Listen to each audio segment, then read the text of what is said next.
A brief history of the MTA capital program. All right, so bold investments in the transit made modern New York possible.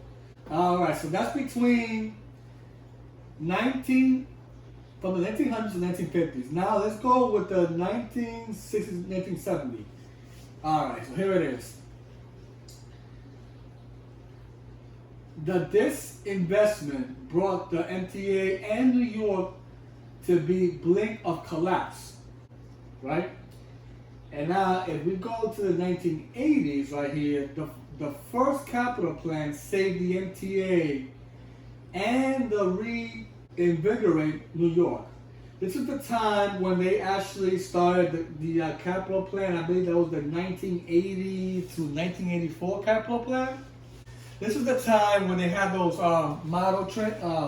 the 1980 cars, which will be the R62. That was around 1983, and then 1985 was R62A, and then in 1986, I believe that was the R68, and then 1988 was the R68A.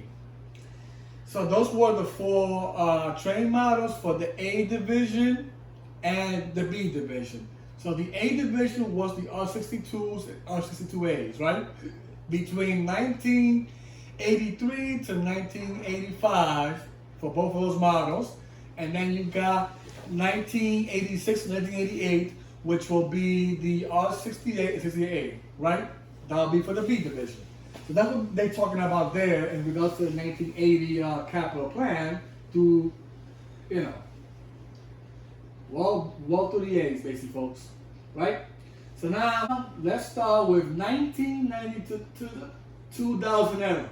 All right, so here's the investment lag again in the 1990s and the early 2000s. And you know why that happened, folks? Because remember, in that time, they had those older models from the that was still in the 2000s, which will be, of course, the Redbirds that ended back in 2003. And then you had, and those are the ones from the A division, of course. Those good old Redbirds that lasted that term.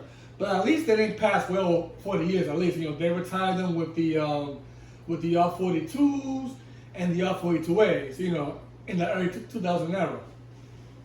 And then in the mid 2000s, of course, that's when they better yet, let's do it this way. Around the early 2000s as well, for the B division, they introduced the R143s, which are the ones that you see on the L train, basically. They started in the early 2000s, back I think it was in 2001, and then it started service in 2002. A year after. And that was the first MTT car for the B division, which will be the R143 around that time in the early 2000s. Now in the mid 2000s, that's when they started introducing the R160, which you guys see now, that's been around for 18 years now. And it actually was brought to New York in 2005, and it started service back in 2006. Right? But you guys already know that, but just want to break it down, you guys, the reason why in that time there was concern, of course, from the 1990s all the way to the 2000s, because they still had some of the old subway cars, especially on the B division. The A division, they started a little bit earlier because they had cars that were a little bit older than the B division. You're talking about the Redbirds that were from the early 1960s compared to the B divisions, R32 and R38 and R40 and R42. They were around later than that. You're talking about 1964 R32s, 1966, I believe that was the R38s, I believe it was. And then you had the 1967, I believe it was, the R40. In 1969, I believe that was the R42.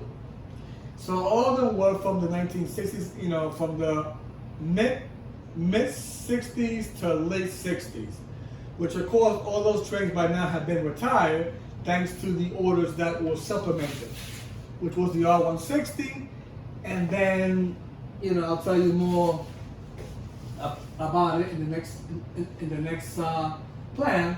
So now this was the 1960 to 2000 era of what happened. Now let's go with the 2017 and 2024. This is the critical one right here, folks.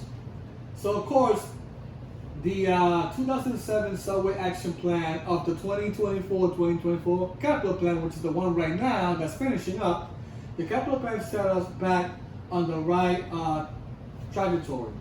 The reason why it was that low at that time, because they still were running the older cars in regards to the subway. And not only the subway, as well as the Metro North, Railroad, the Southern Railroad, and of course the buses too. They had not many old buses. The Orient Bs, they had different models of those that were helping out before they started going with the other one, basically. Yeah. All right. So we got it here, folks. Right? And the reason why is because in the 2020 and 2024, remember they introduced newer subway models.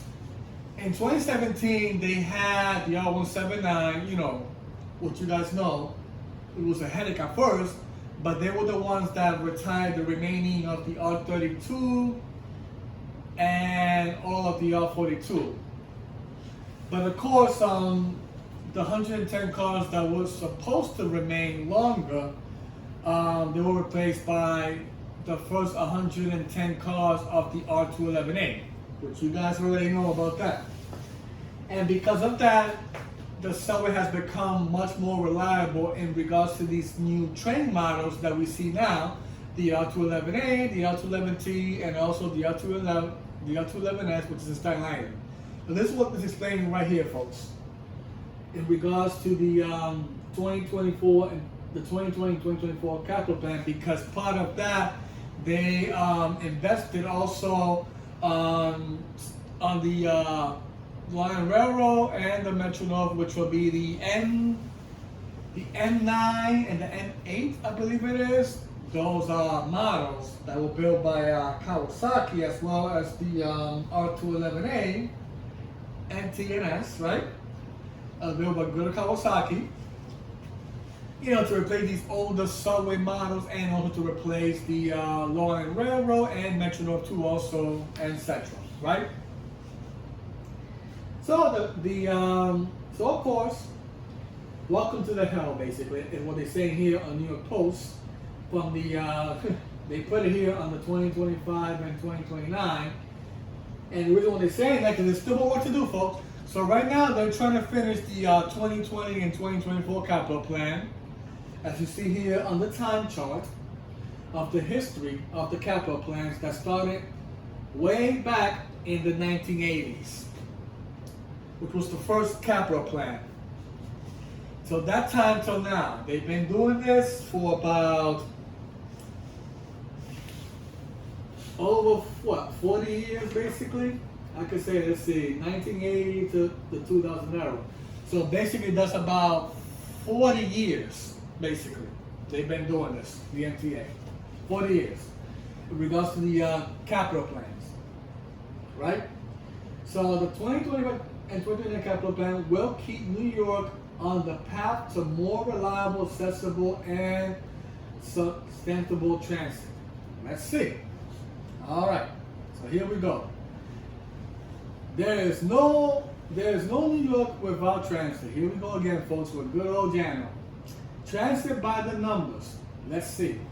So technically, the MTA, they want to remove most of those cars from that Midtown area. That's the reason why they approved the adjusted pricing, thanks to good old Katie, that said, okay, it is time to approve it before Donald Trump heads to the office. Because we know for sure, if Donald Trump sees his plan, He'll try his best with all his power to get rid of it. But now good old Jano and Katie, they planned it very sneakily and said, you know what? Fuck you, Donald Trump. We're going to do this anyway. And that's what happened, folks. So the MTA, they're trying to reduce a lot of cars there from 60th Street all the way down to whatever it ends in Lower Manhattan Island, it's Wall Street or South Ferry or whatever, all the way down there. All the tunnels and bridges, basically, they've been going through that, which I'll tell you more about the pricing and things like that. We're going to the condition pricing. But yeah, so the MTA, they're approving this capital plan before good old Trump hits the office in January 20th. So they're doing it in January 5th, I believe, this plan.